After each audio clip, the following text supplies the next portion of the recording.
Hi there, my name is Sven. I work for Solace in the technology partnership team, and I have a very long legacy in middleware, in different middleware technologies, amongst them all the service-oriented architecture stuff, web services, and so on. And today I really want to talk with you about how I, as a SOA enthusiast and working for SOA vendors, how I learned to love APIs and API management, and what I think are the takeaways that we can kind of put towards the EDA adoption journey, so that event-driven and async APIs can become as lovable as synchronous APIs. So for me, it's really, the key is like everyone in terms of there's a lot of buzz around event-driven from analysts. There's quite a good few things happening in the open source community. And I think we still struggle with how do we get event-driven really mainstream. So we need to think about how can we drive adoption, right? And for me, this is actually all about how make it easier as a technology to use. So it's about consumption. And that's one of the takeaways from the API management side and from the REST API side. I think it requires a shift of perspective from looking from the inside out. Here's stuff that I need to expose. Here's my enterprise architecture, my enterprise estate, and how do I give people access to it to an outward in perspective. So let me talk a little bit about what my world looked like and then also how it changed. So this literally is where I lived as working for a software vendor, right? So everything was SOAP software.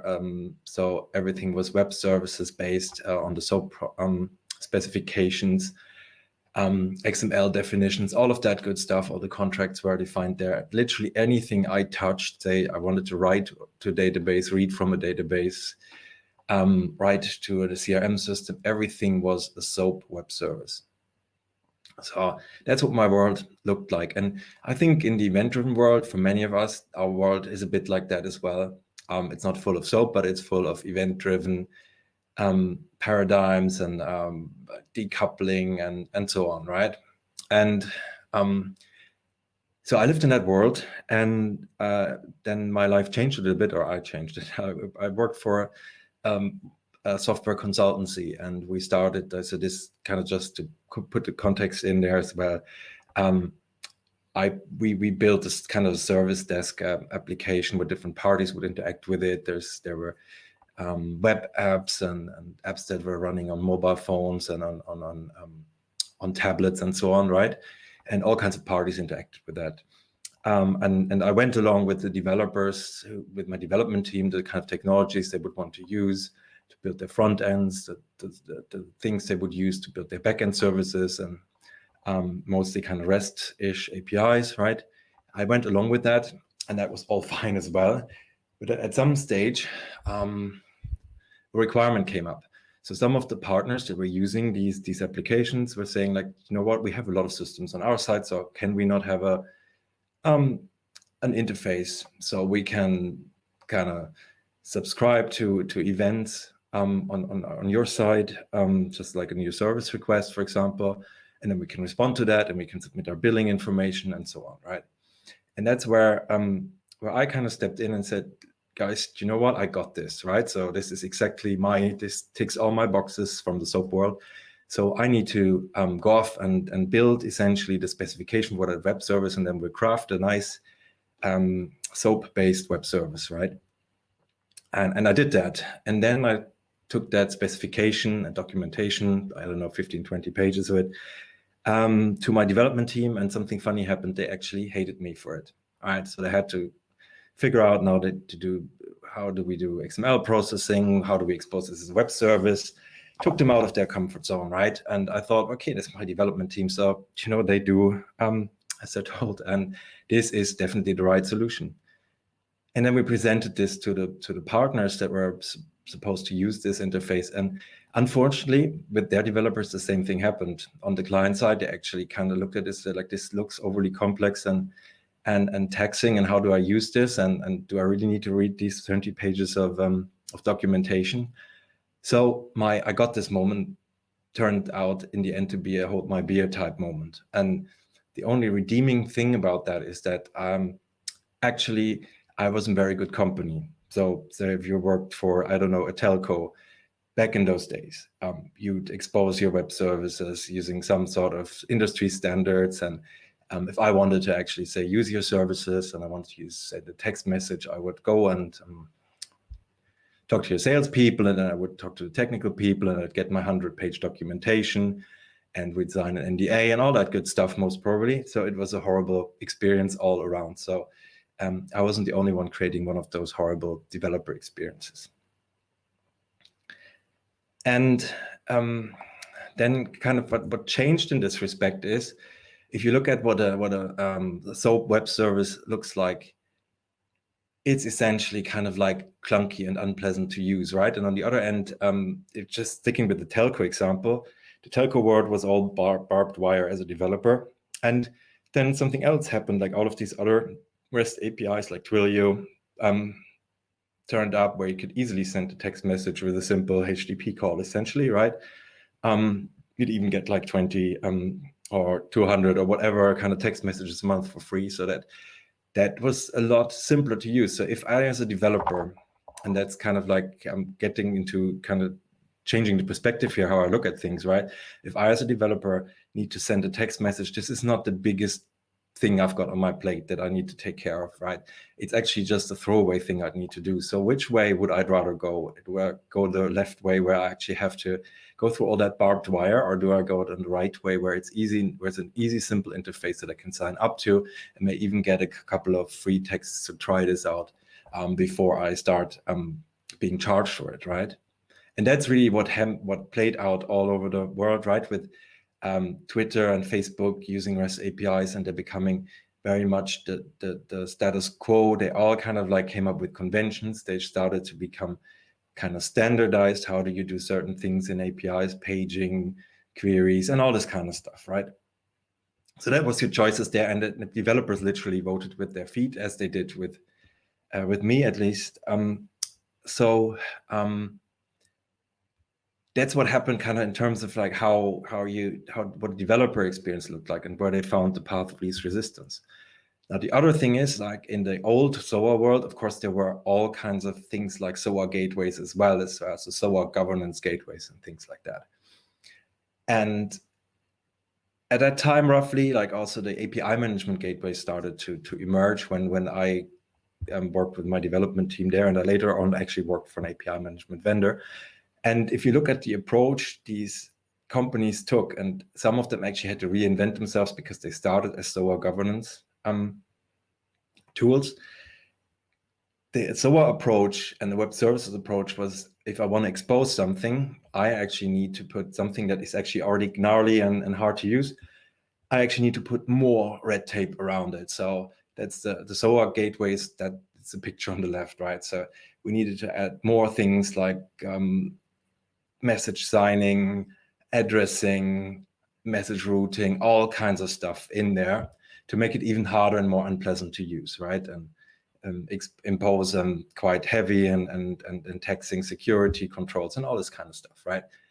And then whereas API management, on the other hand, kind of focused on like how can we actually make the stuff that's really hard to consume as easy and nice to consume as the other as the native players who were just building out their platforms like Twitter or Facebook or Twilio or Google Maps and so on, how they were building out their APIs. And so they actually, like, instead of like putting more barbed wire on something, they actually hid the barbed wire behind the nice facade of RESTful APIs that developers were really comfortable and happy to deal with, right? So of course you need to have security in the backend.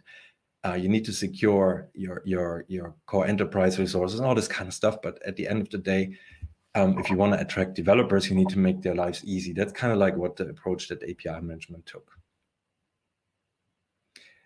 And that kind of tells us also a little bit about how we can do governance. And there's two different ways of looking at governance. So the left way is, here's my stuff. Oh, I have to expose it to you. So how will I expose it so you can't make do any damage, right? So then you get more red tape around your services, right? Whereas the right approach is, oh, I've got stuff here and I want people to actually be able to use it, and I want a lot of people to use it, and I want to make it easy for these people to use it, but while still getting like keeping that core control of like some control, some governance of what's happening with my enterprise services, with my data and so on, right?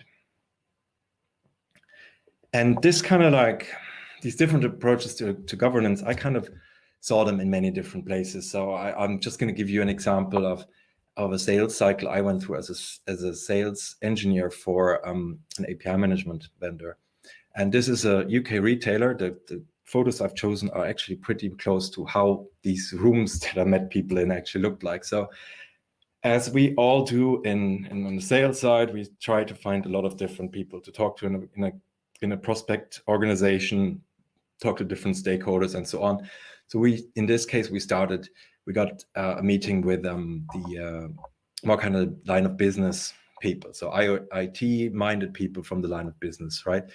Nice open plan office. There's a corner where we had our meeting room, right, fenced off, and we just sat there.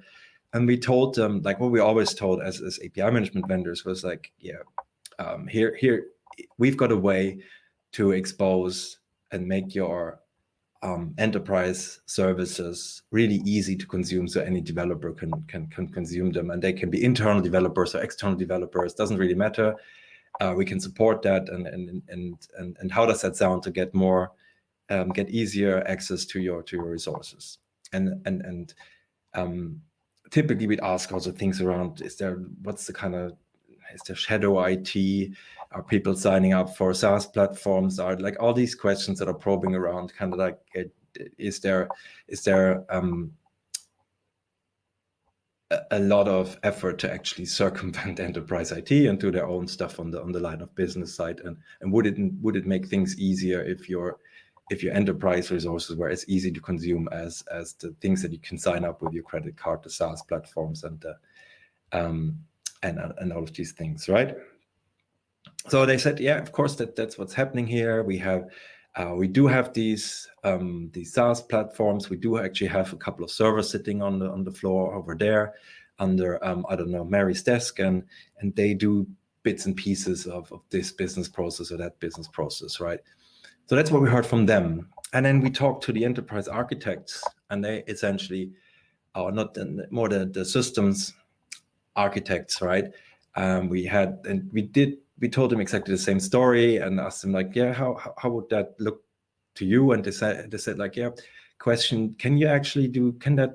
sounds like this is something that can help us with kind of ground to cloud integration, because we've got a little problem here. So the line of business, again, marketing department went off and they hired developers and agency to build mobile apps, and these mobile apps needed the backend. So the guys signed up to AWS and they started deploying things there. And we only got wind of that at the moment where these guys realized they need stock availability of products, and they actually need to get that from the core IT systems. So that was the point where they had to talk to us, and now we need to come up with a solution because they're just about to launch this app and we need to get the data out there. All right, so that was another thing, that was another little story there. And then we actually had our third meeting, and this was with the person that typically in a sales cycle is really deemed to be super important, somebody from the CIO office or the chief data officer office or something like that, right? And we met them in exactly a room like this where important people meet. It's usually dark in there, and it has this type of furniture. And we asked him, and I told him like, that doesn't, like, gave him our pitch again, and we asked him what he thought about that, and he said, yeah, this is all very interesting, but today I have a different problem. I'm going through all of my data assets in the enterprise, and I'm about to figure out a canonical data model. And when we've got that done, then we can think about how we can share data and share information in a secure way. And then there may actually be a place for your API management. So what does that tell us about governance, really? The enterprise architects were in that place where they said, we need to prevent the horse from bolting. We need to really be tight with our governance. And then if we define everything right up front and we keep tight control, then everything will be great, right? The system architects told us, remember the story about the AWS backend services that needed to call to core enterprise IT. The horse is actually bolted, and we only found out at the 5 minutes to 12, right? And the line of business told us, the horse always roams freely anyway. We're dealing with enterprise IT where we need to, but where we don't need to, we do actually as much as we can, as we pleased, as we wish, right? So it tells us really that in terms of governance, if you think about governance as tight governance, upfront design, all of these type of things, that actually becomes really impossible unless you're in a highly regulated environment. And the real users, the users of the assets, like the line of business, the developers, they will always look for the easiest way. And they will always look to circumvent your red tape rather than jumping through all the hoops. And of course, and this is my disclaimer, we need governance and security, and if it's highly regulated environment or if it's aspects of things like GDPR or banking regulations, it needs to be highly regulated, and there needs to be some level of governance around that, of course. But now the question really is, how do you govern that ungovernable space, right? And that's where API management comes in, which I would call the Trojan horse of governance. So the approach really is to make stuff that I have easy to find and understand and make it easy to get access to. And that makes developers' lives easy and the line of businesses' lives easy, right? So I have a job. This helps me to do my job. I can have easy access to it. Let's go for it. So that's the consumption part angle of that. Like, how do I make my things easily consumable? And only then, when everyone who uses my stuff, we can actually see and govern what you do, right? Or what the developers do. So if we look at, again, this is a very stark contrast, but see, you can make things secure and governed in different ways, right? So you can use the approach on the left, but you won't attract many people with that approach. Or you can use the approach we see on the right here, where it's actually a pretty secure, it's not a high security environment, but it's a pretty secure environment. If you try and grab an article from that boutique on the right and you're walking out, you most probably get in trouble as well, right? And there's a good chance you get caught. But it's pretty unobtrusive, right? The way they provide security and governance around this experience.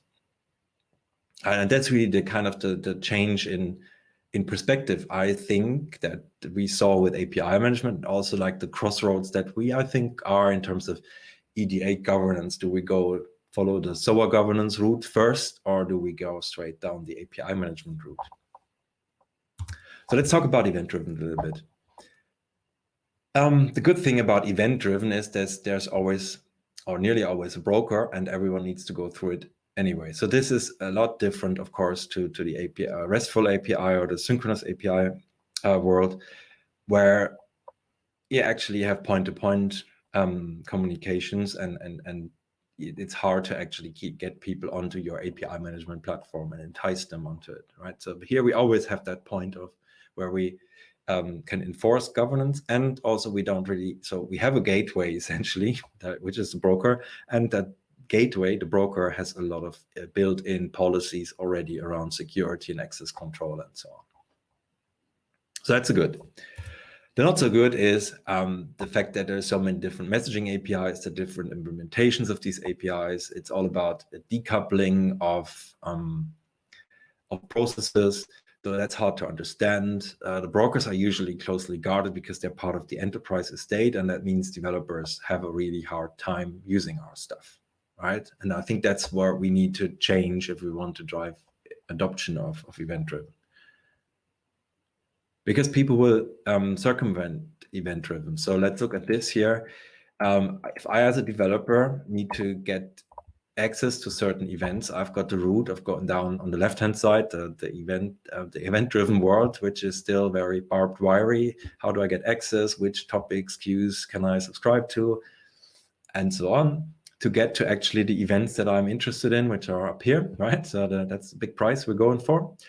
And on the other hand, where all of these events, they come from somewhere and they go somewhere. So that's really how people typically circumvent EDA. So if you go, oh, it actually doesn't matter if something arrives 10 seconds later or a minute later or 5 minutes later, why not go to the source or the target or the destination of these events and just start polling, right? So there's always a way. Like people, even if something like as fundamentally different in terms of approaches, if I can live with the restrictions of a synchronous API and infrequent polling, and that's good enough for me, it's easy enough to circumvent event-driven.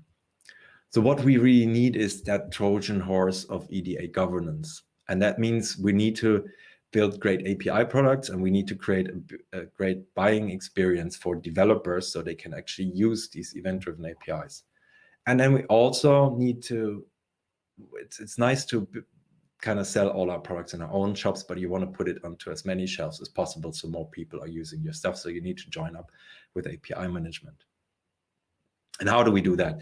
So a couple of ideas, right? So the first one is we have AsyncAPI as an emerging standard, which is modeled on the way OpenAPI works for RESTful API. So it's very kind of familiar looking to developers who are used to using Swagger UI and Swagger code generation and so on, all of these things. So it makes it easy for developers to find, right?